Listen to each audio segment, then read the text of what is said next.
Lying on the carpet to rest, I suddenly heard a sweet, childish voice. To keep mom looking beautiful, I've sacrificed so much, being held in the arms of such a messy woman every day. Who could possibly understand how I feel? I jolted upright and looked at my son, who was lying beside me, sucking on his hand. Just as I thought I was so exhausted that I was hallucinating, the voice spoke again. What are you looking at? So annoying. If it weren't for the fact that you've been taking good care of me, I would have found a way to get Dad to kick you out. I pinched myself hard. The pain confirmed that the voice I just heard was not my imagination. Just as I was pondering what those two sentences meant, someone rang the doorbell. The next second, my best friend opened the door and walked in on her own. Seeing her carrying bags full of baby supplies, I instinctively said, I already told you we have everything at home. Why did you waste money again? My best friend put down the things in her hands and walked toward the bathroom with practiced ease. What's wrong with spending a little money on my godson? Don't be jealous.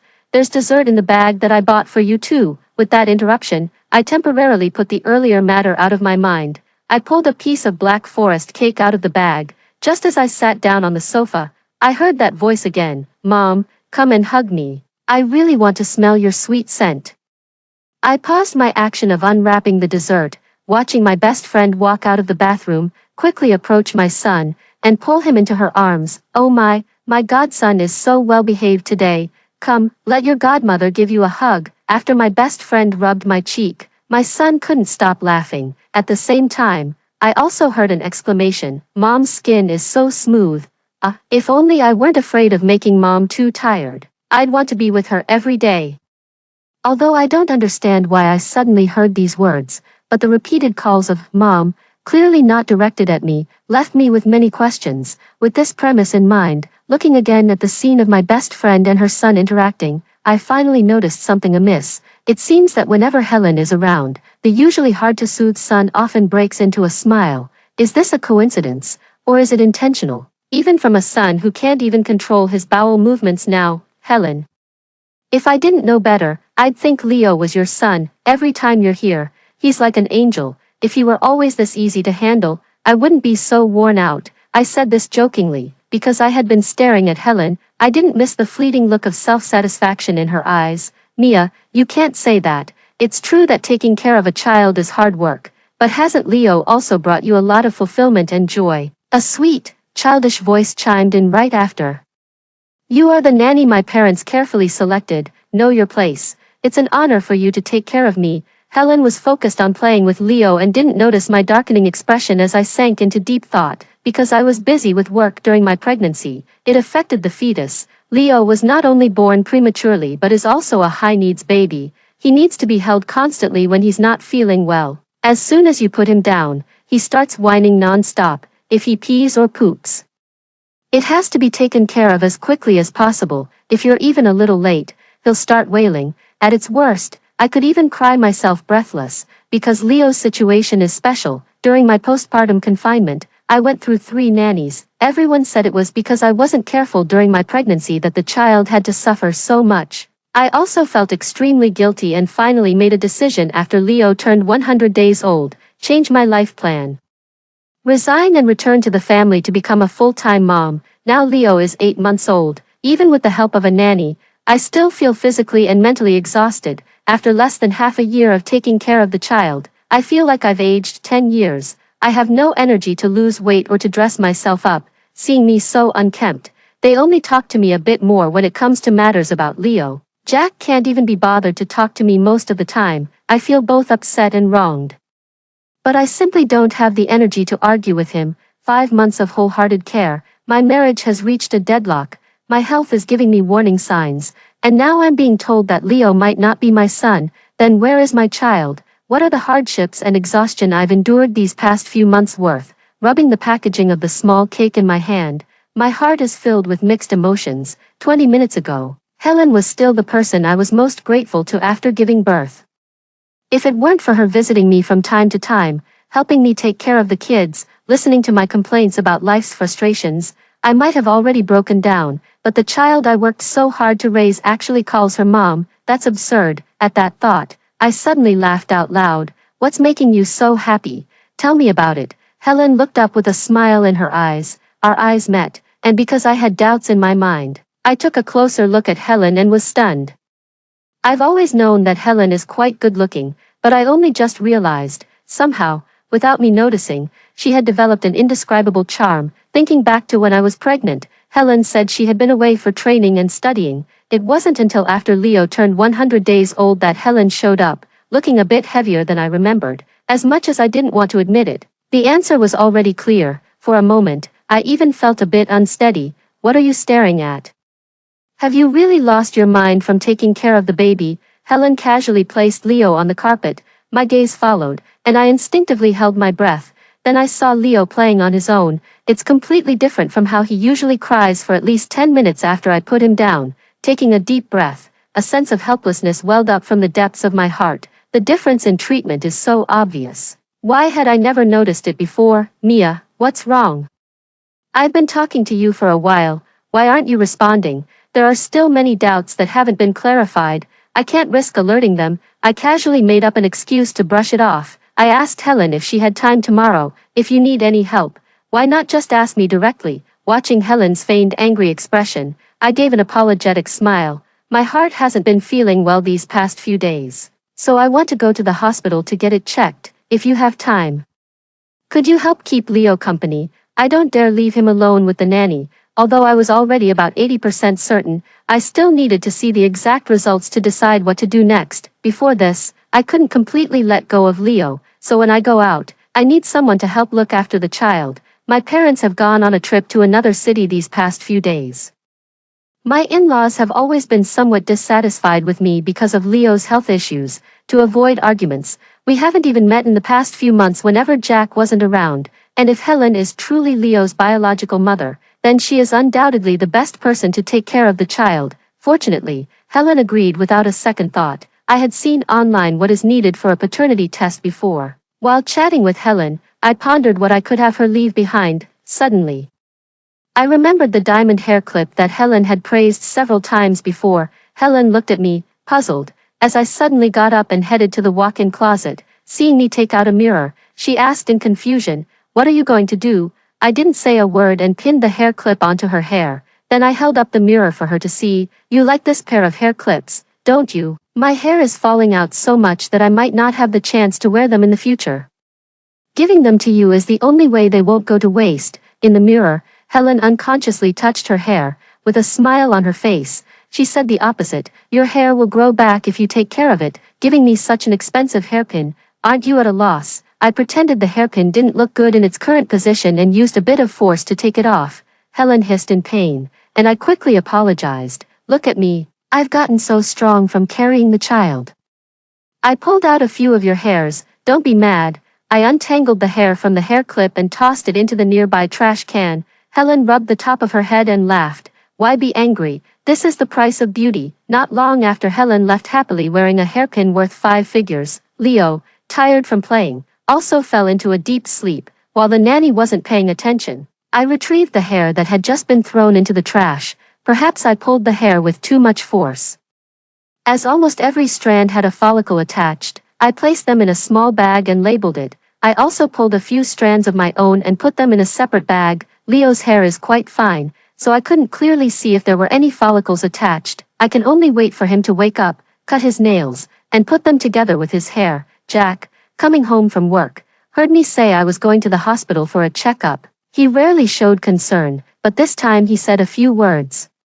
"If you're really too tired, hire another nanny, or let our moms take turns helping. Don't carry the burden alone." I used drinking water to mask the bitterness that welled up in my chest after hearing those words. If I hadn't developed a strong heart from my previous work experiences, the experiences of these past few months would have been enough to shatter my spirit, if it weren't for that miraculous experience today. Suddenly hearing Jack's comfort, I might be so moved that I can't help but shed tears. But now, the thought of Leo calling him dad and Helen mom, my heart feels unbearably heavy. I'm afraid of disturbing Jack's sleep and affecting his work the next day. After having the child, we have been sleeping separately. Because I said I was feeling unwell with my heart, Jack took the initiative for the first time to take care of the child for the night. The next morning, a refreshed Jack placed Leo in my arms.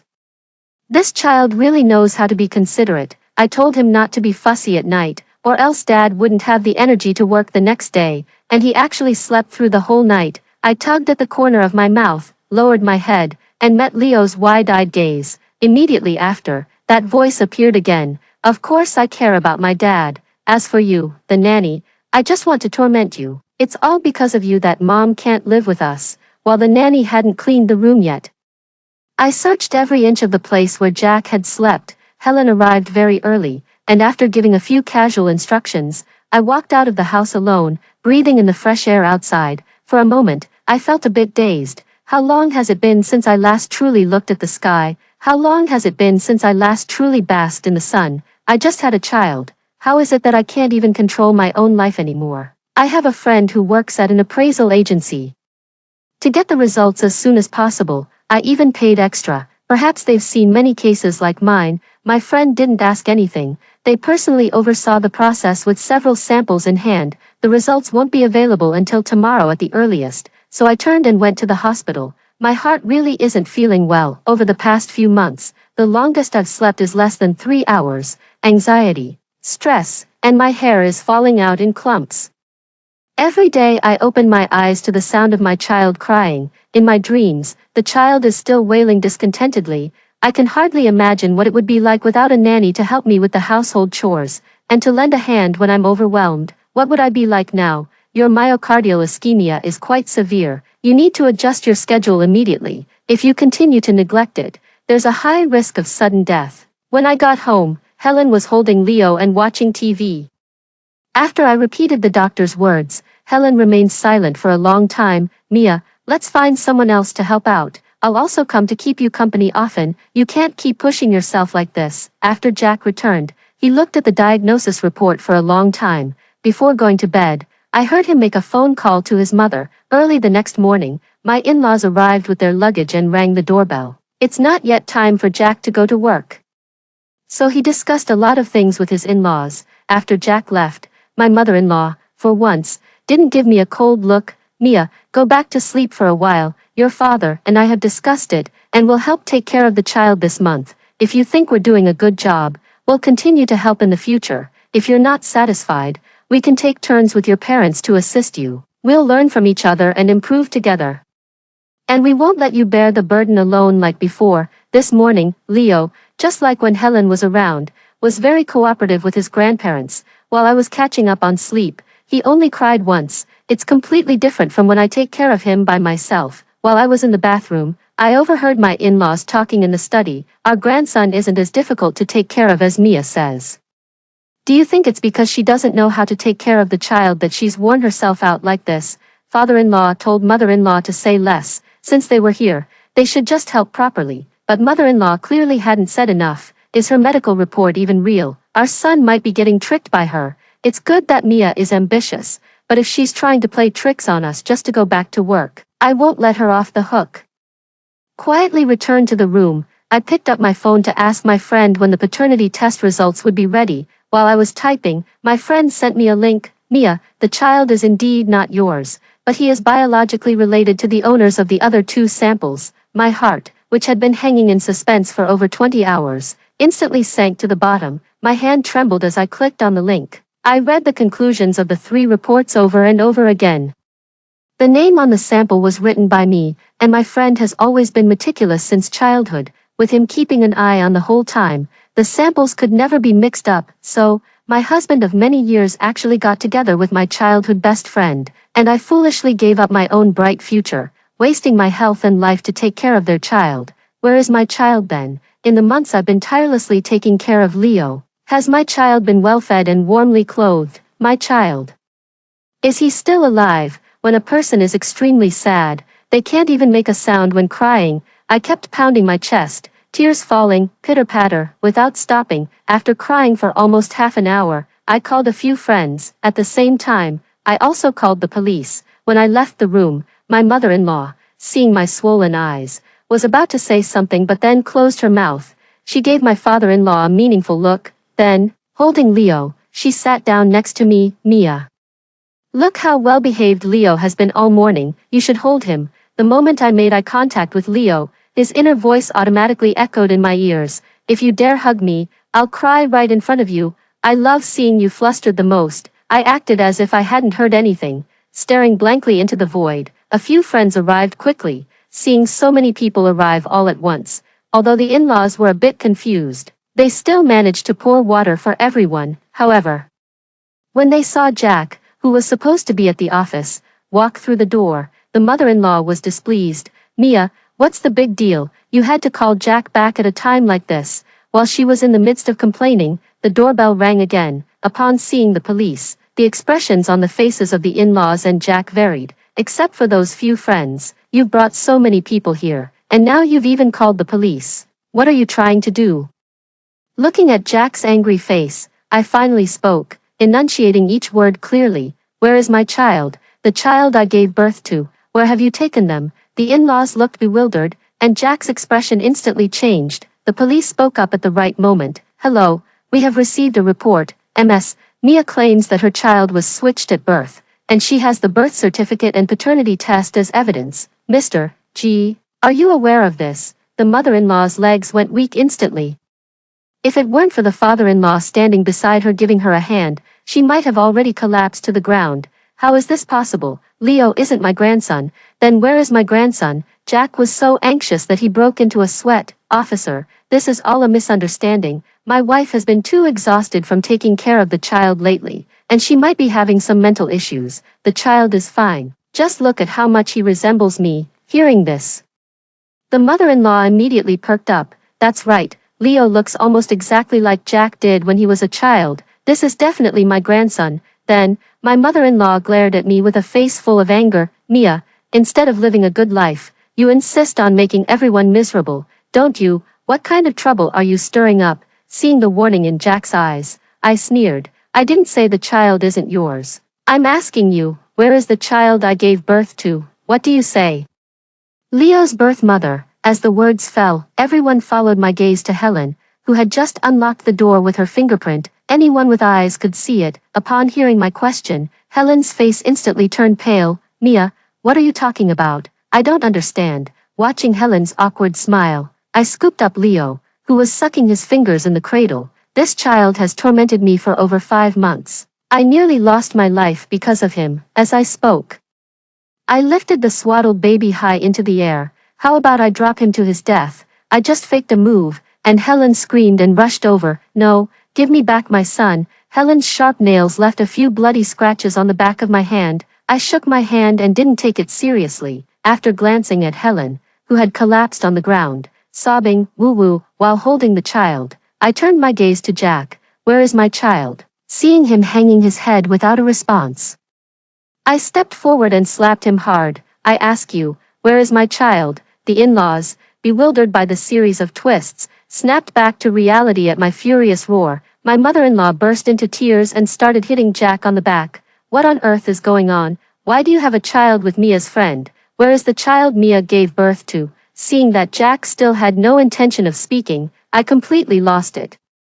I vented all the grievances and resentment I had accumulated over the past few months, along with my worries about the child. I slapped Jack's face again and again. I cried loudly and screamed with all my might, in front of more than a dozen people in the room. I completely disregarded my own image. I only knew that I had to seek justice for myself and for my child whom I had never met. Your child died long ago. Helen's voice brought me back to my senses, seeing me turn to look at her.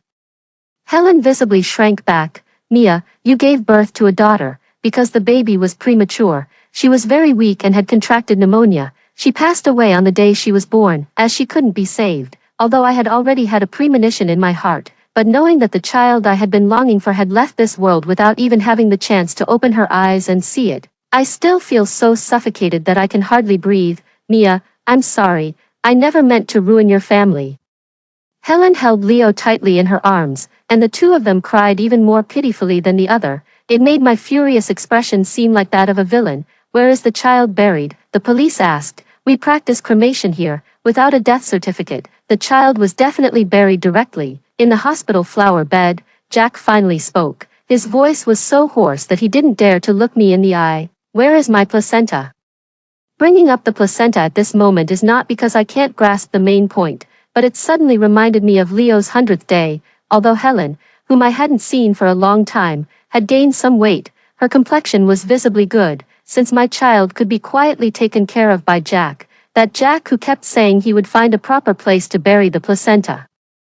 Who knows what he might do? I saw Jack glance at Helen subconsciously. I also turned my head. Under my intense gaze, Helen said in a trembling voice, "That placenta, I ate it." With a sharp slap, I slapped Helen across the face, seeing her biting her lower lip and silently shedding tears. I couldn't stand it and gave her the other side of her face a slap as well. Enough, probably afraid I would hit Helen like I hit him. Jack grabbed my arm. "I was wrong to hide the child's matter from you.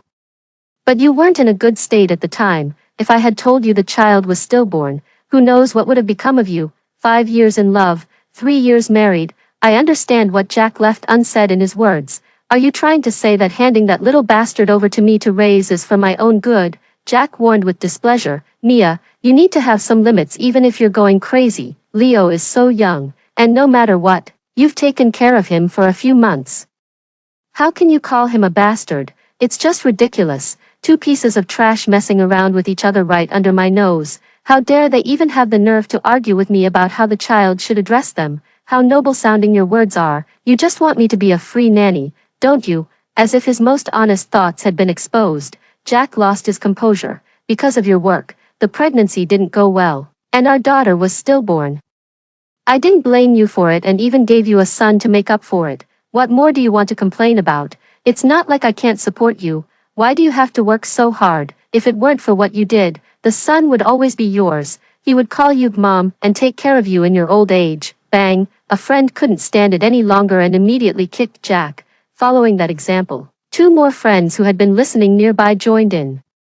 The 3 of them punched and kicked Jack, leaving him with no chance to fight back. The mother-in-law kept crying on the side. Seeing Jack being beaten, she wanted to step in and stop it, but she was grabbed by the father-in-law. "This is the result of your constant indulgence. If you don't teach him properly when he's young, someone else will eventually do it for you when he grows up." Perhaps this is the first time such a bizarre case has been encountered.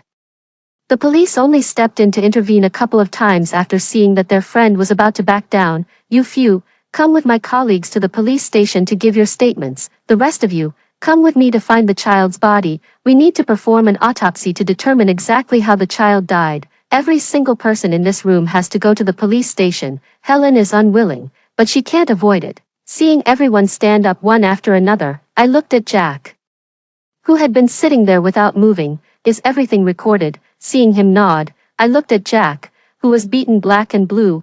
"I want a divorce from you, and you'll leave with nothing." Before Jack could speak, my mother-in-law objected first. "Why should he leave with nothing? Mia, Jack did something wrong to you, and you can hit him or scold him. I can even accept that you don't want to be with him anymore, but you can't be this ruthless." Helen didn't dare to speak, but I could tell from her expression that she was also dissatisfied with what I said. Looking at the faces of these people, whom I once considered the closest to me, I smiled. "You think I'm ruthless? What has your son done that isn't ruthless?" My mother-in-law was clearly in the wrong. However, still wanting to argue her case, she muttered a few words under her breath, but I immediately shut her down. "He takes my efforts for granted.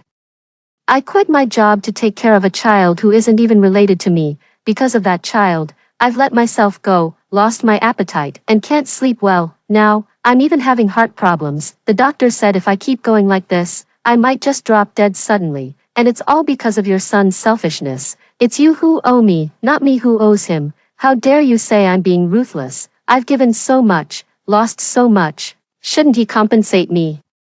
My mother-in-law had nothing more to say. Looking up, I saw Jack staring at me with a complicated expression, but I completely ignored him. Stepping out ahead of him, I got into the police car. Several friends had already been taken away by the police car earlier. Worried that I couldn't handle it alone, Jack discussed with the police, and he accompanied me to the hospital to retrieve the child's body. He was sitting next to me. Throughout the journey, Jack, who was in the same car, said nothing.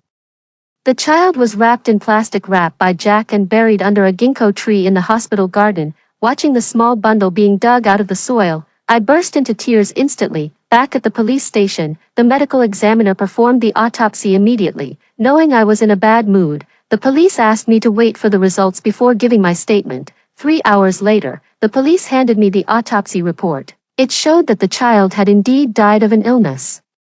Although the possibility of homicide was ruled out, Jack will still be punished for the improper handling of the body. He made me raise his illegitimate child and even registered the child under my name. Surprisingly, Jack's actions were not considered illegal. Knowing I was feeling uncomfortable, the female officer taking the statement kindly advised, "There is indeed no clear legal provision for this matter. But although the law can't punish him, public opinion can.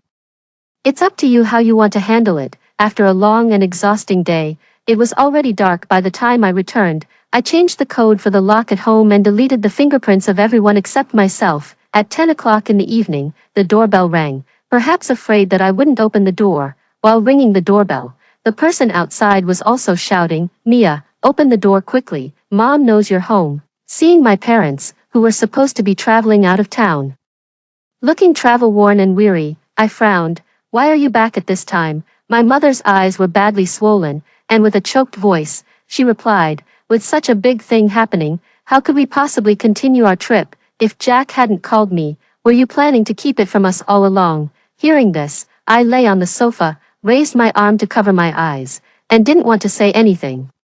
The reason my parents went out to have fun at this time was because we had just had an argument a few days ago. After having a child, they became like everyone else. Whenever something goes wrong with the child, they think it's my fault, that I didn't take good care of them. I don't have much milk, so most of the time Leo is fed with formula, just like this. Whenever I eat some sweets, my mom scolds me. She says I'm too old to be so greedy and that I don't care about my child's well-being. I can accept that my in-laws don't understand how hard it is to take care of a child, but I can't accept that my own parents no longer treat me like a human being after I gave birth to my child. I told them that Leo is difficult to take care of, and I'm under a lot of pressure and not feeling well physically. Only by having some sweets can my mood improve a little. Moreover, I've asked the doctor many times, and given my milk supply, eating sweets has no effect on the child at all. But my mom wouldn't listen. She believes everything should give way for the child. She said Leo is difficult to handle because of the wrongs I committed during pregnancy. She said I'm under too much pressure and don't know how to regulate myself. In her eyes, I am nothing but a failure who can't even take care of a child and has made a mess of my own life. After yet another argument over a trivial matter, I completely lost it. My dad usually doesn't get involved in the arguments between my mom and me. But that day, for the first time ever, he spoke up and kept echoing everything my mom said. I drove them away. In a fit of anger, my mom signed up for a tour group, saying she would never scold me again. No matter what problems I encounter, I shouldn't go to her for help. One thing after another has left me feeling overwhelmed. I don't even need to think to know what my mom would say if I told them. Since they can never see things from my perspective, why should I even bother?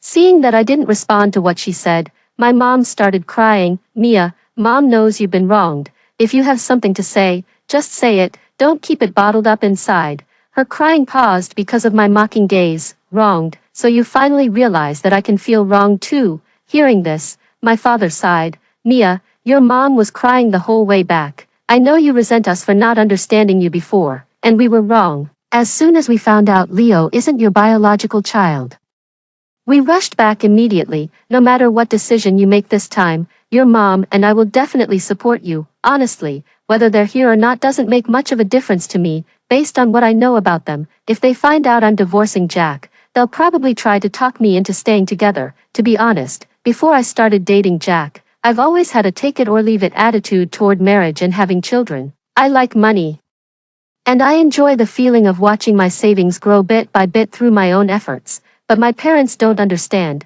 They keep talking about the benefits of marriage in my ear. They say humans are social animals. Not getting married and not having children makes life incomplete. After hearing it so many times, my thoughts have gradually softened. I've been with Jack for 5 years, and my parents have been urging us to get married quickly. After getting married, it was my parents who kept urging me to have children early, although the final decisions were all made by me, and I should bear any consequences that come from them. But it's undeniable that my parents put in a lot of effort in the process. You guys go ahead. I want to be alone for a while. Normally, when I say something like that, my mom would definitely scold me for being ungrateful. But today, she got up briskly without saying a word. Before heading out, she turned back to look at me.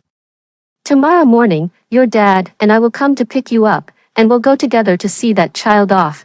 Cremations usually take place during the day, and I don't want the child to be left alone at the crematorium overnight. I discussed with the police and arranged to leave the child in the morgue at the station, planning to pick him up the next morning. That night, I slept very restlessly. In my dreams, a little girl's voice kept calling for her mother. Unconsciously, I cried all night. Early the next morning, most of the friends I had called for help the day before showed up outside the police station. After glancing at Jack's parents standing nearby, looking helpless, I ignored them and walked inside. Jack's method of handling the child's body violated our local funeral regulations. Yesterday, I learned from the police that I would have to cremate and bury the child, after being detained for 24 hours. Jack asked the police to relay a message. Could the child's funeral wait until he is released? In front of Jack's parents, I said to the police, please help me pass on a message. He doesn't deserve to be a father, and my daughter wouldn't want to see him again. Surprisingly, Jack's mother had no reaction to what I said. In our local custom, the funeral for a child who dies young cannot be held on a large scale, otherwise, it will affect the child's reincarnation. So after receiving the body that had been processed by the forensic examiner, we went to the crematorium. More than an hour later, my daughter, whom I had never met, became a small urn of ashes in my arms. As I was about to leave, Jack's mother mustered the courage to come up to me. Mia, where do you plan to place the child's ashes? If you don't mind, you can bury them in the Jack family's ancestral grave. In the older generation's view, children who die young are generally not allowed to be buried in the ancestral grave. Perhaps Jack's actions were so extreme that they made his parents feel a twinge of guilt, and they wanted to use this as a way to make amends. But I didn't appreciate it at all. Is the Jack family such a great place? I won't let my daughter suffer even after her death. That lukewarm remark completely silenced Jack's mother. After handling the child's matter, I didn't rest for a minute and immediately went to find a lawyer to draft a divorce agreement. At 7 in the evening, Jack, unable to get into his home, rang the doorbell. As soon as he entered, without saying a word, he saw the divorce agreement I held up to him. Sign it, and we'll go get the certificate first thing tomorrow morning. Jack usually pays great attention to his appearance, but he had been detained for 24 hours. His beard had grown out, and there were dark circles under his eyes, leaving no trace of the good looks that once earned him the title of class heartthrob. Do we really have to go this far? Jack's voice was so hoarse it sounded as if he hadn't had a drink of water in days. I shook the divorce papers and asked in confusion, do you really think that after discovering all the things you've done, I could just let bygones be bygones and continue living with you? What are you dreaming about? Aren't you afraid I might stab you to death in the middle of the night? Jack was left speechless by my words. After taking a deep breath, he picked up the pen and paper and signed his name. I plan to sell the house. It's too late today, so pack a few clothes and stay somewhere else. Once the divorce is finalized, you can come back to collect your belongings. Able to sign the divorce agreement, proving that Jack agreed to leave with nothing. So when he heard me say I wanted to sell the house, he didn't react much. He just didn't expect that I wouldn't even let him stay one more night. Mia, do you have to be so ruthless? We're not even divorced yet. Don't I even have the right to live here? That's right, you don't, I said seriously. I feel sick just looking at you, and I can't breathe being in the same space as you, so you have to move out. Jack, furious, turned and left without taking anything. I was relieved, locked the door from the inside, and got ready to wash up and go to sleep. Perhaps it was because everything had been settled, so I slept quite well that night. The next day at the entrance of the Civil Affairs Bureau, Jack, who was already waiting there, had bloodshot eyes. It was clear he hadn't slept all night. When the staff asked for the reason for the divorce, I said without changing my expression, he cheated, made me raise the child he had with his mistress, and secretly buried my daughter who died shortly after birth. In just one sentence, the amount of information is staggering.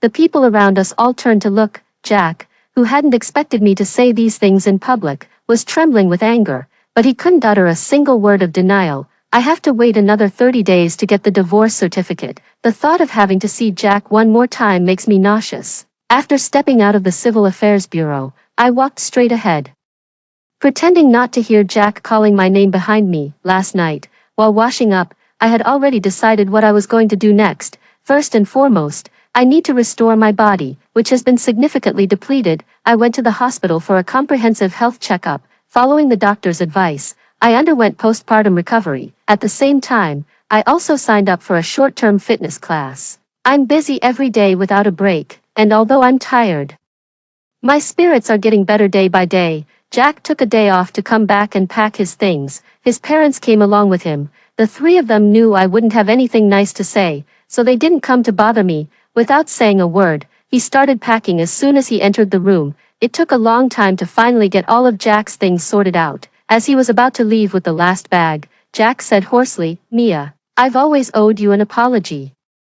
I gave him a half smile and said nothing, because the house was in a good location. It didn't take long after listing it online to find a suitable buyer. By the time all the procedures were completed, my postpartum recovery classes had also finished. Just as I was preparing to look for a job again, my former supervisor called me. "Mia, I've heard a bit about what you've been through. What are your plans next? Would you be interested in coming back to the company?" When I resigned, aside from myself, the person I missed the most was my old boss. I really shouldn't have turned down his offer, but, "Boss, I want to leave this city for a while to see the world outside." I expected to hear a tone of regret from my boss, but instead, he paused and suddenly burst into laughter. "No wonder we get along so well. The company just opened a new branch in H City and urgently needs capable people to take charge. I was just wondering how to persuade you, so, how about it? Want to challenge yourself?"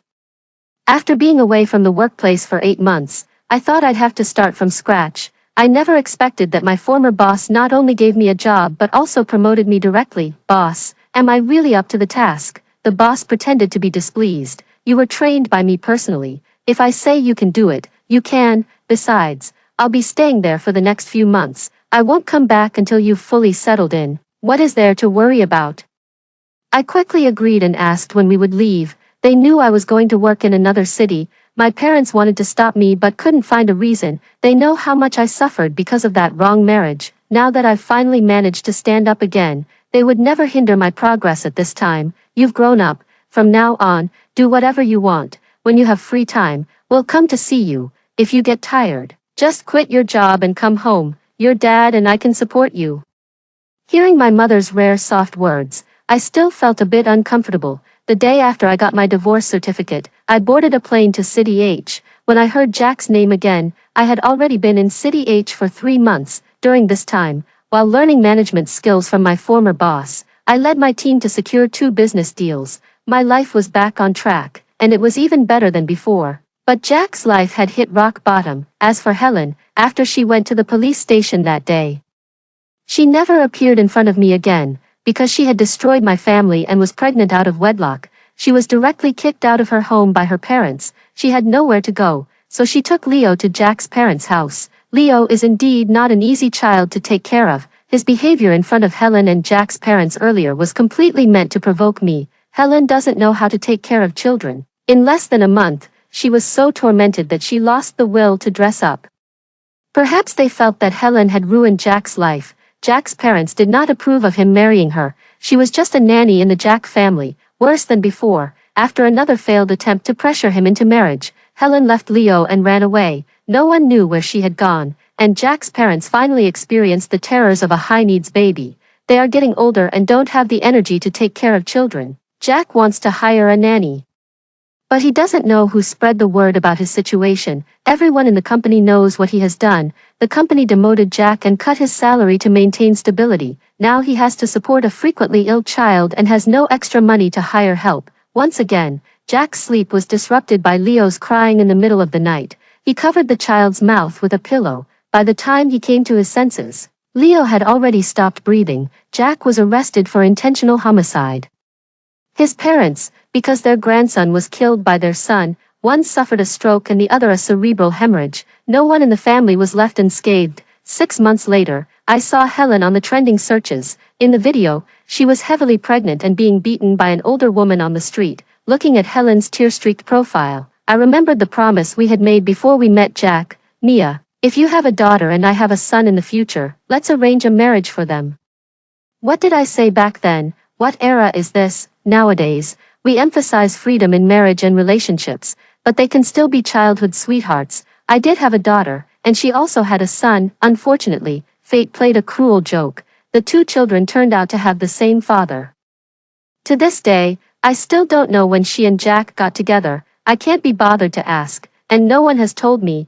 It's all in the past now. After going through this, I've completely lost interest in marriage. For the rest of my life, I want to live each day for myself. No one can influence my thoughts anymore. After hearing the first story above, what are your thoughts? Feel free to share your opinions in the comments section. Next, there is another similar story. Let's continue to see.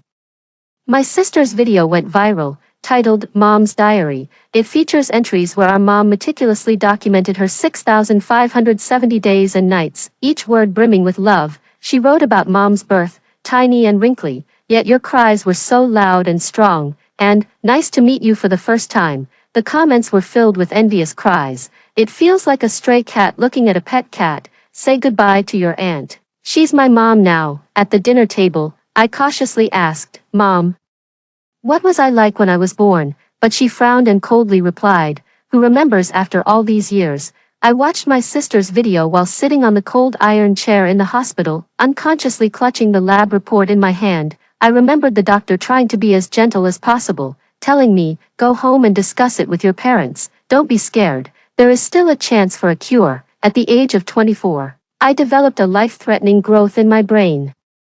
In the video, my sister included countless photos of her and our mom, each capturing the loving gaze I never experienced. There were 99 pictures, each accompanied by a brief text. I carefully read the captions and realized these were the diary entries Mom wrote for my sister, from her birth until she turned 18. 6,570 days and nights, not a single detail missed. I silently liked the video, then opened WeChat and scrolled to Mom's chat, after hesitating and revising my message several times.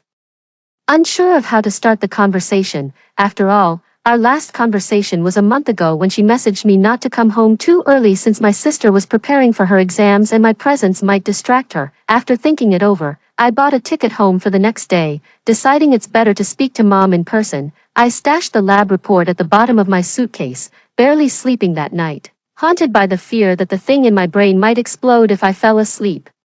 Before boarding the plane, I messaged Mom that I was coming home today. As expected, when I landed and checked my phone, she hadn't replied. It's always been like this. I knew she didn't like me. Both my parents were professors and were busy assisting in the development of the West when I was born, leaving me with my grandmother. They didn't return until I started elementary school, around the time my sister was born. Back then, they finally had time and raised my sister themselves, unlike me. My sister was bright, charming, confident, and well-liked. On one hand, there was me, raised in the countryside, plain and unnoticed, and on the other, my sister, lovingly raised and adored by everyone, leaning against the taxi window. I was filled with heavy thoughts and anxiety. Would Mom think I'm a burden if she knew about my illness? She often told me to be obedient, to ease the burden on her and Dad. So, for many years, I never spoke up about being bullied at school. Never asked for more allowance when I was short. Never expressed my desires for things I liked. These issues troubled me right up to the moment I sat at the dining table, silently eating with Mom for half an hour, unable to muster the courage to tell her about my illness, because when I arrived home, Mom didn't show any particular joy. She merely glanced at me and said, "Dinner's ready, go wash your hands." Yet, Mom clearly wrote in her diary, "The happiest moment of each day is waiting for and to come home." She dives into my arms like a little bird, tilts her rosy little face up, and starts chattering away.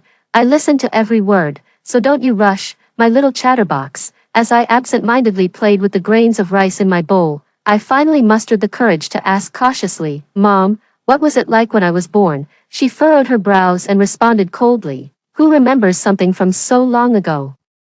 But she clearly remembered my sister's birth, as she wrote about it, tiny and wrinkled, yet her cries were so loud and strong, and, "Nice to meet you for the first time." It turned out, that diary had no page for me. I bowed my head, my gathered courage dissipating completely. "Mom, I have things I want to say too, but you wouldn't listen." Just then, the sound of keys jingled at the door, and Mom's face lit up with a smile almost instantly. I heard my sister's crisp voice exclaim, "Mommy, your darling is back." Behind her was Dad, all smiles, carrying things with him. I watched my sister deftly burrow into Mom's embrace, calling out, "Mom," in various playful tones. Then she started chattering about all the fun she had on her trip. She had gone traveling after her college entrance exams and had just returned today. Sometimes I really admire my sister. She could make even a leaf on a tree sound fascinating. Mom showed no impatience, only gently patting her back and teasing. Such a big girl, still acting like a baby. Only then did my sister notice me. Her eyes sparkled with joy as she rushed towards me. I don't know why, but she has always been especially fond of me, ever since she was little. By the time I snapped out of my daze, she was already whispering in my ear, "Sis, sis, I've missed you so much. I'm so glad you're back." Her warmth and enthusiasm were overwhelming, and I was defenseless against them. That's also why I can't bring myself to dislike her. It's not her fault that Mom doesn't like me. I forced a smile and nodded my head. All right, aren't you tired? Go take a shower and change. We'll go out for something delicious tonight. Is Sis coming too? She asked, her eyes blinking like those of a fawn. Mom, somewhat helplessly, tapped her on the head. Yes, everyone's going. Now go take your bath. My sister cheered and ran off. It made sense for her to ask. Since middle school, I've been at a boarding school. Over the years, I've spent more time at school than at home. Later, attending university and graduate school meant even fewer trips home. She used to call me, sounding pitiful, asking why I wouldn't come home, why I couldn't go to school with her. Of course, I couldn't because our parents didn't have time for me. They were busy taking her to school, amusement parks, and scenic spots. With one more child, they couldn't manage. I still remember the day Mom dropped me off at boarding school. She gave me some money and told me to message her if it ran out. Then she hurried off because my sister's favorite cake shop was closing. She didn't care if I would be scared starting boarding school alone. As I was preparing to leave, packing in my room, I really didn't want to spoil my sister's mood, but suddenly, a headache struck, and I collapsed to the ground, white-faced. After resting for a while, I finally opened my eyes. I had scraped a large patch on my arm and, feeling dizzy, I threw myself onto the bed. When my sister came to call me, I no longer had the strength to stand up. She knocked on the door for a long time before I managed to respond hoarsely, "I'm not feeling well. I won't go." Upon hearing this, my sister became anxious and asked what was wrong. When I didn't answer, she ran to get our parents. Mom knocked a few times and called out my name, "Rainy, Rainy." I bit my tongue and replied, "Mom, I'm not feeling well. Can't you just hang in there? Your sister really wants you to go." The world seemed to spin before my eyes. Beads of sweat formed on my forehead, and I could no longer speak. "Forget it. The medicine box is in the study cabinet. Find whatever you need. We're leaving now, Mom. Save me." I cried out in my heart. Their footsteps faded, and my consciousness plunged into darkness, my body sinking endlessly, the monsters in my mind threatening to swallow me, but no one would save me, not even my parents. When I woke up again, it was nearly midnight. I struggled to get up, the sharp pain in my arm a reminder of my recent episode. I remembered the doctor's words, that in severe cases, I might experience hallucinations, hear things, or even lose consciousness without knowing what I was doing. At that moment, I was terrified. For the first time, I clearly realized that I could die in agony. I grabbed my phone to call my mom, but I couldn't get through. As I stood there, bewildered, my phone notified me that my sister had posted a new video. It showed my parents accompanying her to watch fireworks. The splendid fireworks burst one after another, Mom's eyes twinkling with joy, Dad taking photos. The caption read, "And, this is your 18th year in this world. Thank you for being here. Mom loves you forever." A new day began, and my sister stepped into her 18th year. While I faced the threat of death alone in an empty room, tears fell one by one from my eyes as I kept replaying my sister's video. I wanted to know what the happiness I never had felt like. I learned that on my sister's first day of kindergarten, Mom secretly cried. She wrote, "September 1st, 2004, the weather is overcast, actually. It's sunny, but my mood is gloomy. My Anne is going to kindergarten. I'm so worried about her. Just yesterday, she was such a little person, and today she has to go to school." I secretly cried. Simon laughed at me, but don't think I didn't see him crying too. But I never went to kindergarten. My education started at home with my grandmother teaching me. I read on about my sister's first award, and is amazing. She received an award for being a good student. She came home and boasted nonstop. "Truly my daughter. Okay, today she's allowed one extra ice cream." Looking back, I gazed at the cabinet behind me filled with various certificates and trophies, all earned in the hope of making my mom love me a bit more. Every time I carefully presented a certificate or trophy to Mom, she would just nod her head and calmly say, "Not bad." Yet it turned out that all these trophies and certificates were nothing compared to a single good student award for my sister. My eyes stung. Pain spreading through my heart, and received a love letter today. Haha, she even tried to hide it. Unfortunately, I caught you red-handed, and is a charming girl, and that male classmate admitted you have good taste. But no, it's not happening. Simon also found out and insisted on driving into school tomorrow to see who dares to mess with his cabbage. There's nothing I can do now, and you're on your own, and has become a big girl today. This morning, she woke up in a panic and said, "Mom, I'm bleeding. Do I have a serious illness?" I told her, "Silly child, this is a sign of growing up. It's okay if you don't understand. I'll be here to guide you slowly. For starters, let me buy you your favorite little cake. Time flies, and Anne is already in high school. I still feel like she's that little girl who never grew up, making me sentimental again." Simon comforted me, saying Anne has to grow up, but once she does, she will one day leave me. I don't want her to grow up. Today I'm just a capricious little girl myself. After flipping through so many diaries from start to finish, I finally realized something. My mother doesn't love me. I don't know when I ran out of tears, my fingertips trembling and turning white as I tapped on my phone. I once thought my parents loved me because they provided for me and never mistreated me, but it turns out that wasn't love, just responsibility. Those 6 years apart, no amount of time can bring back, sitting on the cold floor. I tidied up my clothes, one piece at a time. I packed up all my belongings. I kept busy until 3 a.m., unable to stop. If I didn't keep busy, I would go mad. The only thought left in my mind was to erase everything. A child unloved by their parents doesn't need to exist in this world. I heard them coming home midway. For a moment, I wanted to confront them and ask why they didn't love me, why my sister had what I didn't. But as I grabbed the doorknob, I heard my sister quietly asking, "Sis, are you asleep? I brought you a cake. Are you still feeling bad? If you are, I'll leave it here for you to eat tomorrow morning. I saved the biggest piece especially for you." In that instant, I lost all my courage. I am no longer happy, but my sister must continue to be happy. After getting everything ready, I sat on the floor hugging my knees, waiting for daylight. I bought a ticket for the last flight back to school. At 7 in the morning, I dragged my suitcase, ready to leave home with my head hung low. As I opened the door, my mother suddenly called out to me, "Leaving? So early?" Yeah, I didn't have the strength to respond further. I saw a hint of tiredness on my mother's calm face. "If you're busy, go ahead, but can you come back next week? Your sister wants to go on a family picnic, and she really wants you to be there." "And what about you, Mom?" I couldn't help but ask. She seemed a bit surprised. "I'm fine either way, Mom." My grip on the suitcase tightened. "If I become a dog in my next life, will you recognize me?" I asked this out of the blue, still harboring a sliver of hope for how my mother might respond, but my mother just frowned and said, "Don't talk nonsense. If you're not feeling well, rest for a day before you leave." "I understand." Holding back tears, I said these words and left without looking back. She didn't notice. Behind the mask, my face was tear-stained. She didn't remember. My sister had once asked her the same question, and suddenly asked me today if she becomes a dog in her next life, would I still keep her? I tapped her on the head and playfully scolded her, calling her a silly child.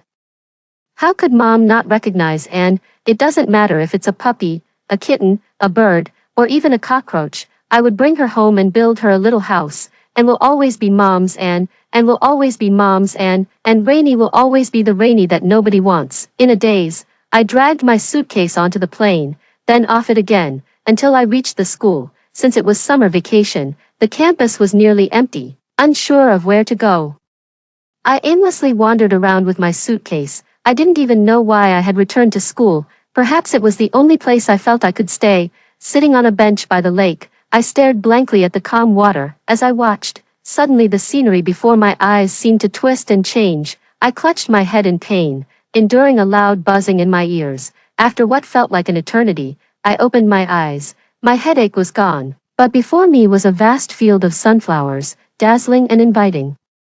It felt so warm. I took a few steps forward, basking in the delightful fragrance. I started running and plunged deep into the field of flowers. A blinding white light suddenly expanded before my eyes, and I gradually lost consciousness. Faintly, I could hear someone shouting, "Quick, help, someone's fallen into the water." Who was it? I tried hard to open my eyes, but my body felt so warm and cozy. Maybe it was okay to just keep sleeping. Sarah felt uneasy, her left eyelid twitching uncontrollably.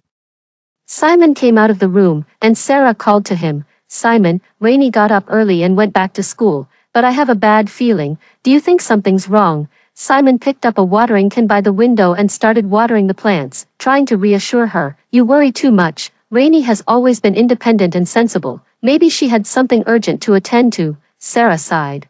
I always feel like she's lost in her thoughts all day, not really connecting with us. Suddenly, Simon remembered something and put down the watering can. Rainey left without a word, and doesn't even know yet. She'll be upset when she finds out. I'll head to the morning market and buy some of her favorite snacks to cheer her up. Sarah also felt a bit resentful. She was in such a hurry. She should have at least said goodbye to her sister, and was thinking about her all day yesterday. She even saved the biggest piece of cake for her. Let's not talk about it now. We'll find time to have a good talk with her later. Sarah saw Simon out and then hurried back to the kitchen to make breakfast. She thought that making Anne's favorite breakfast might cheer her up, but she hadn't noticed that Rainey had left without having a hot meal. When I woke up again, I blankly stared at the pristine white ceiling above. The smell of disinfectant filled my nostrils, and it took me a while to focus my eyes. Rainey, you're finally awake. You scared me to death. Turning towards the voice, I was surprised to see my advisor. Struggling, I tried to sit up. Professor Riley, I'm sorry for the trouble. Don't move. Let me help you, she said, her face a mix of concern and slight anger. She adjusted my bed to help me sit comfortably, and I looked at her apologetically. Are you thirsty, hungry? She asked. Her concern warmed my heart. It had been a long time since anyone had cared for me this much. I shook my head. She sighed, her expression turning serious. Rainey, can you tell me why you jumped into the lake? Whatever trouble you're facing, you can talk to me about it. Hearing her words, I paused, jumped into the lake. Suddenly, I remembered something, then my face turned pale, and I started hallucinating. It wasn't a field of sunflowers, it was just an illusion. This meant that my condition was very serious. This time I had thought about jumping into a lake. Next time, I might run into traffic on a noisy street or jump from a high building.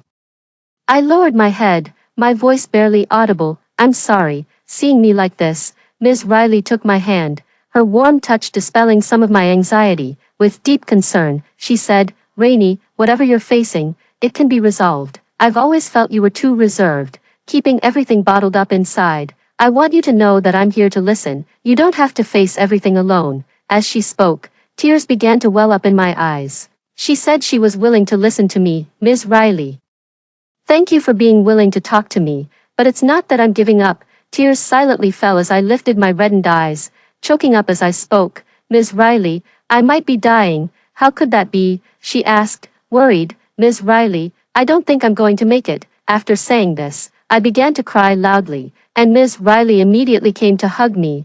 I clutched at her clothes as I sobbed uncontrollably in her warm embrace, pouring out my fears. When I received the diagnosis, my mind went blank. I was terrified. I didn't want to die. All the pain and fear finally had an outlet because someone was willing to listen. By the end of my story, sadness had washed over Ms. Riley's face. She looked at my diagnosis report incredulously, over and over again. In the end, with tears in her eyes, she told me, it's okay, don't be afraid, there are treatments available, and asked if I had told my parents. I shook my head, asking her not to tell them. When she asked why, I turned my head away.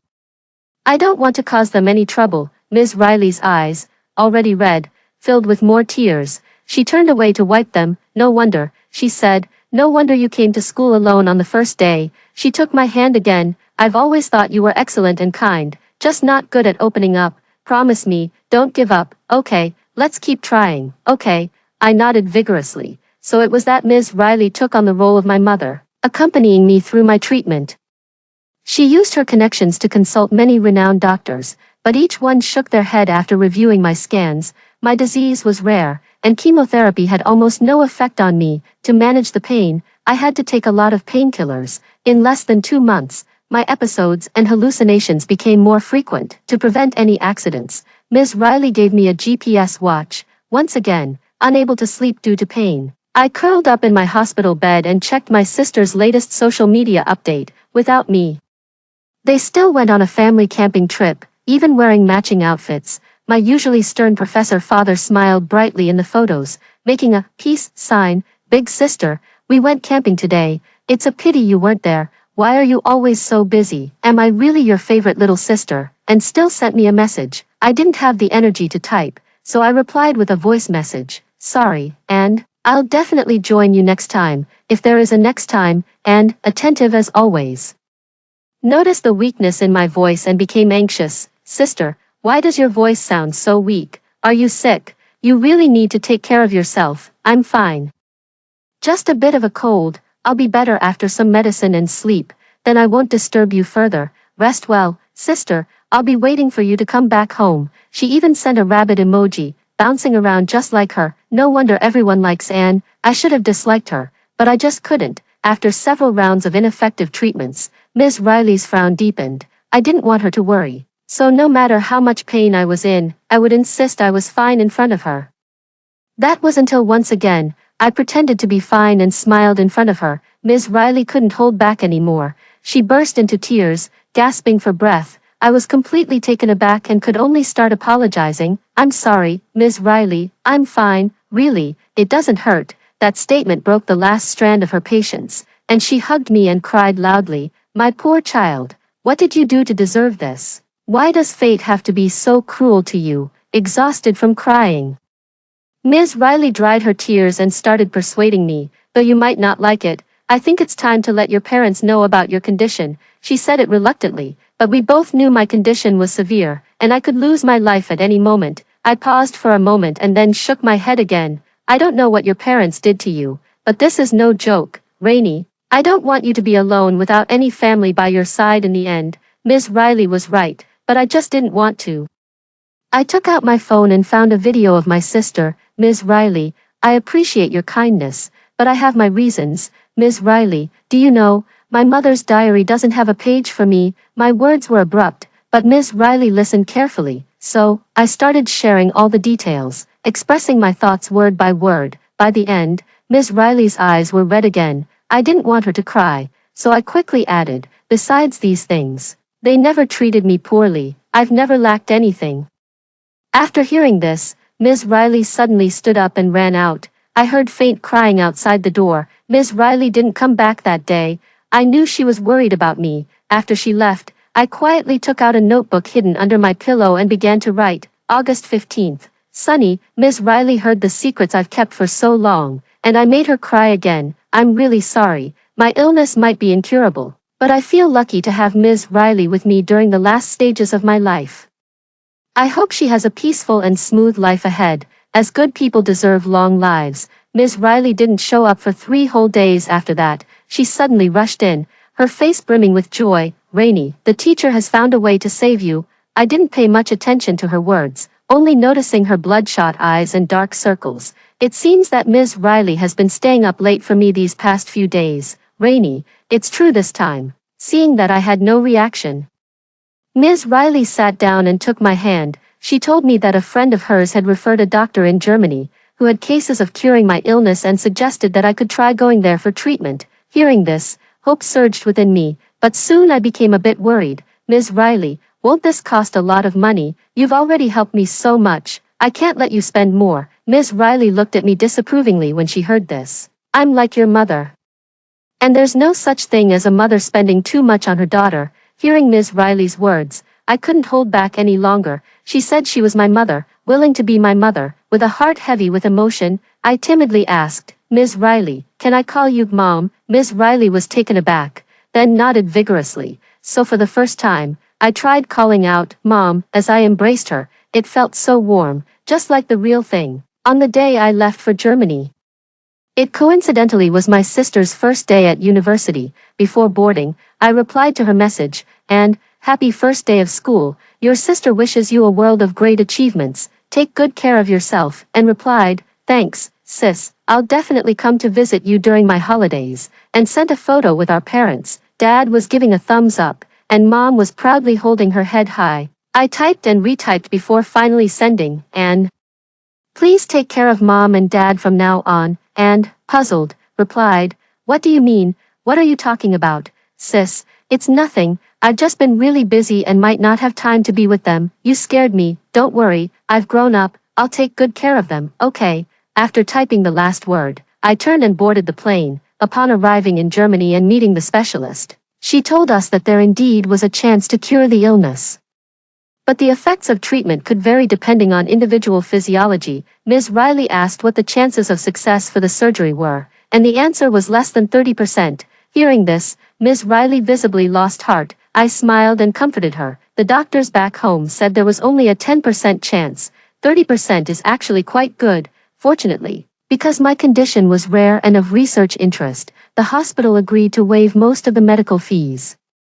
Not to mention the help from Ms. Riley's friend. Before the surgery, the doctor informed me of all possible consequences. I might not survive the surgery, or I could suffer nerve damage and lose function, or even lose my memory. After knowing all the risks, I signed my name on the surgery consent form. On the day of the surgery, I handed my diary to Ms. Riley. I told her that everything I wanted to say was written down in it, thanking her for letting me experience a mother's love like never before.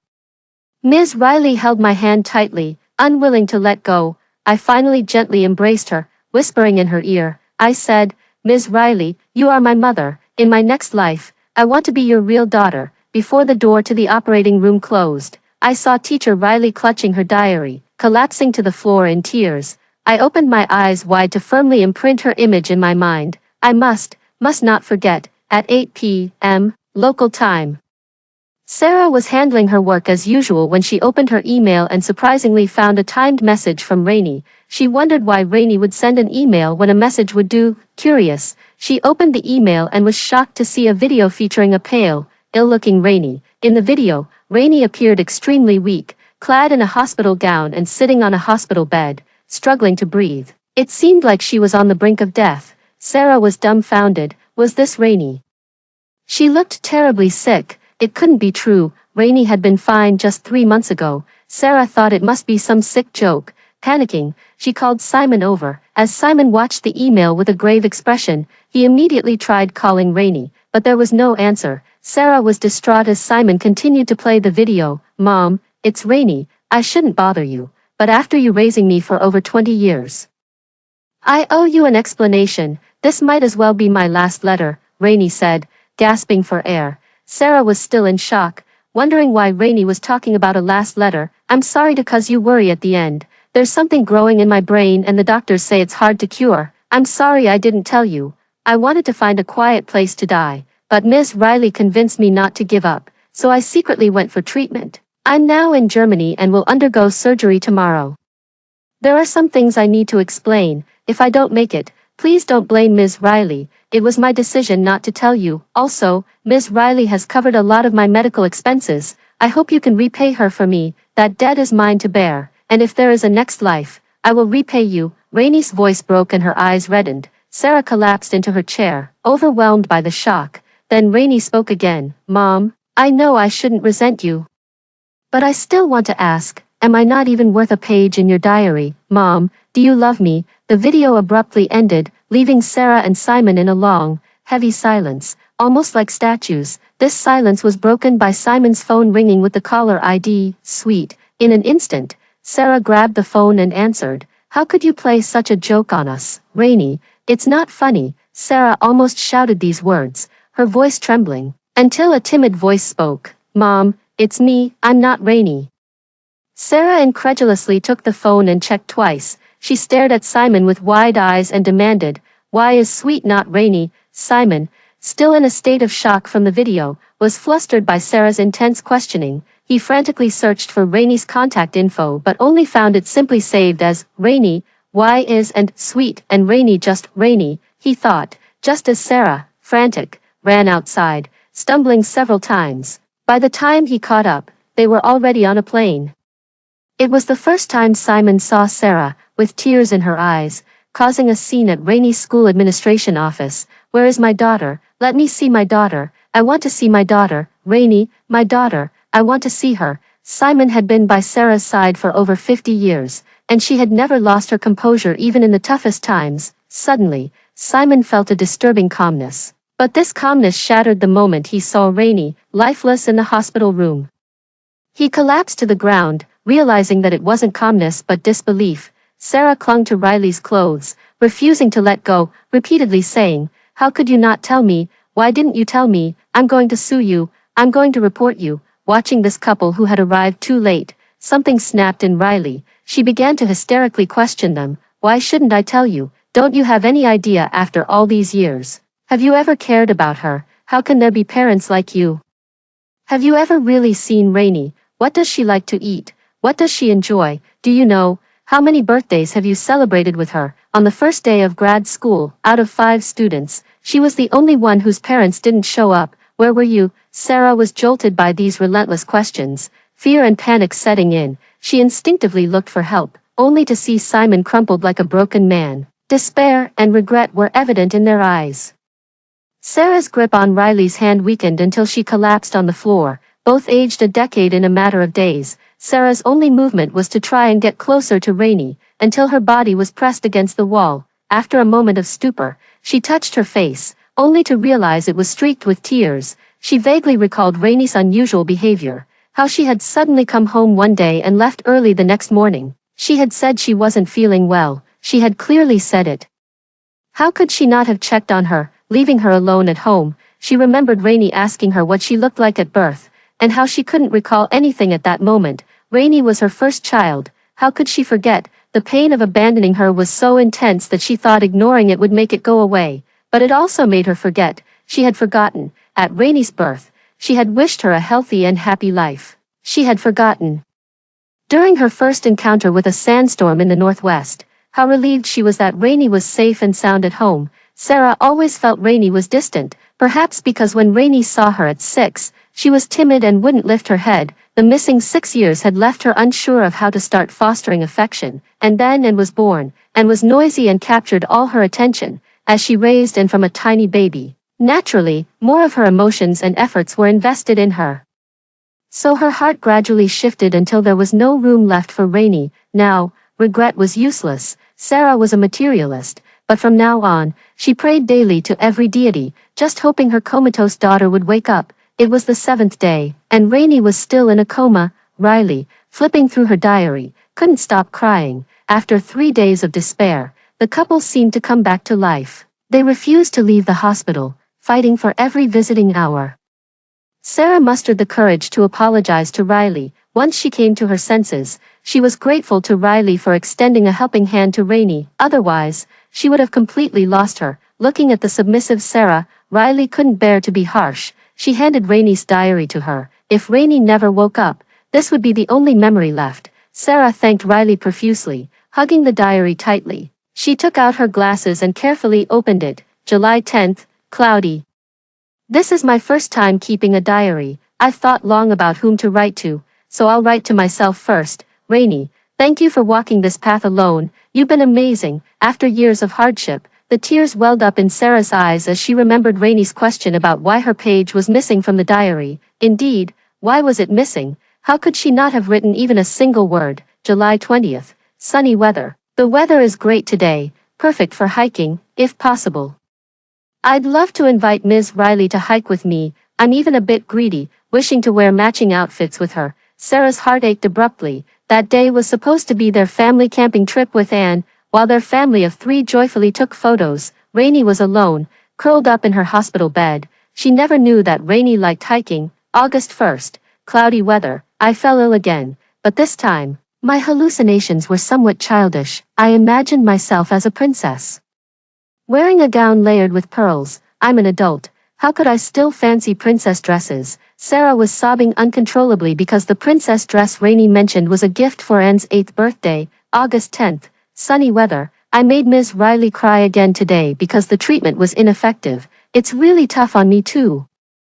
Please, dear God, give me some luck." August 20th, sunny weather. "I don't have the strength to write today.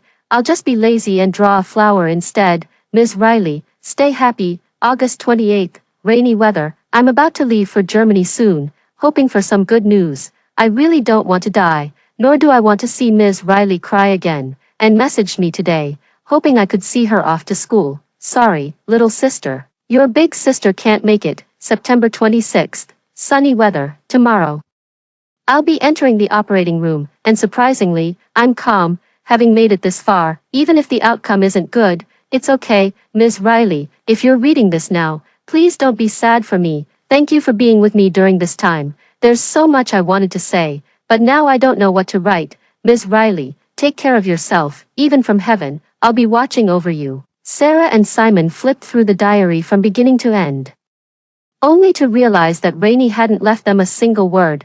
Was this her way of getting back at them? Sarah wondered, realizing how painful it was to be absent from Rainey's diary. She leaned on Simon, crying uncontrollably. I never thought I'd open my eyes again. It felt like I had been asleep for a long time, dreaming a lengthy dream. When I woke up, the first people I saw were Ms. Riley and the others, all with red-rimmed eyes. The doctor said I was very lucky. Though I would need to continue taking medication, my life was saved. Ms. Riley told me about what had happened during the time I was unconscious. He said it was up to me to decide whether to forgive them or not. Looking at their cautious expressions, I felt conflicted, but I couldn't help it. I didn't know how to interact with them, how to face them. When I said this, I saw the light fade from my mother's eyes. But she still forced a smile and said it was okay, we'd take it slow, these past few days. Both my parents have apologized to me repeatedly. It's not that I can't forgive them, it's just been too long, so long that I no longer hold on to any expectations. It seems that I may never be able to form a close bond with them again. After spending another month in Germany, on the day I was supposed to return home, and hugged me tightly with tears in her eyes, refusing to let go. My parents told her that I was still very weak, which finally made her release me. She looked me over from head to toe and then burst into tears after muttering, "You've lost weight." I was at a loss for words while and kept crying and apologizing. She knew everything. My parents hadn't kept anything from her. She had hidden all the videos and deleted all her social media posts. I tried to reassure her that it was okay, that all that was just expressions of love she deserved, but and was stubbornly frightening. She told me, if you don't have it, I shouldn't have it either. They initially wanted to take me back home, but I insisted on staying in the city where teacher Riley lived. I had a serious talk with my mom and told her, maybe our familial bond is just too weak, I can't accept your love anymore. My mom cried, but she respected my decision. In the end, both she and my dad kept looking back as they boarded the plane. Since then, and hardly ever went home. Every vacation she would come to see me, stubbornly refusing to take money from home and finding ways to earn money through part-time jobs. She always carefully selected gifts for every festival and my birthday.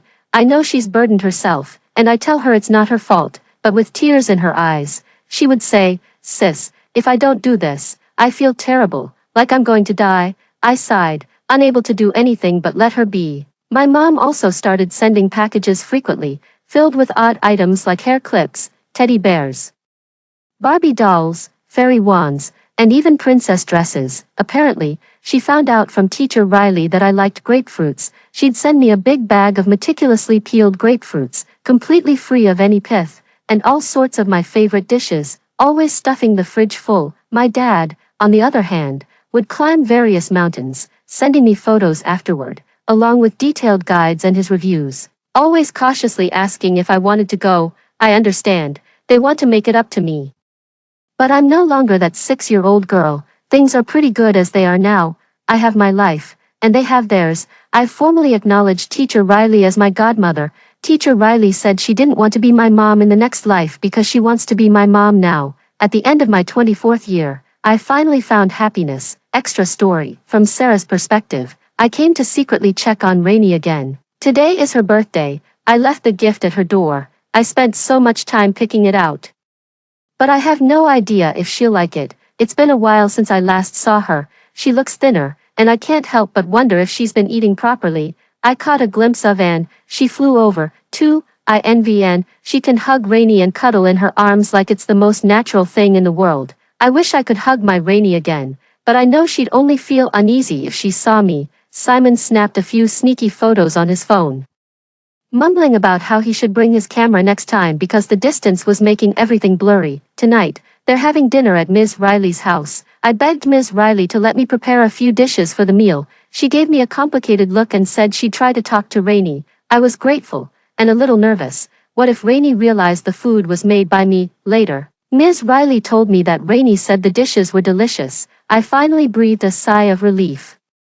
Her birthday passed, Simon and I stayed nearby until midnight, watching her house until the lights in her room went out. Only then did we reluctantly leave. The next day, Simon rushed out to develop the photos, while I, as usual, slipped into Rainie's old room to sit for a while. When we returned from Germany, Rainie's room had been emptied, everything had been packed into a few boxes. It was then I truly understood the depth of her disappointment. She wanted to erase every trace of herself from this home. Simon and I cried as we painstakingly unpacked and restored her room. It took so much effort to put it back together again. While sorting through her things, I discovered how extraordinary Rainie really was. There were so many trophies, so many honors. I regretted not praising her more. From that day on, Simon and I started buying things. Dolls, pretty dresses, cute toys. We filled her room with them. Until it no longer felt so empty. That way, I could fool myself into believing Rainie hadn't left. I reached into my pocket and pulled out a box of crayons, placing it gently on her desk. Then I picked up a nearby diary, put on my glasses, and began to write carefully. March 25th, 2004. Sunny, today is Rainie's 6th birthday. I bought her favorite crayons. With 24 colors, Rainie, Mom promises to listen to you this time. Whether you turn into a little kitten, puppy, or bunny, Mom will love you, always and forever. As I finished the last word, a tear fell onto the diary's page, but it was all too late. After hearing the two stories above, what are your thoughts? Feel free to share your opinions in the comments section. Looking forward to hearing from you. If you liked this story, don't forget to like it, share it, and subscribe to my channel. See you next time.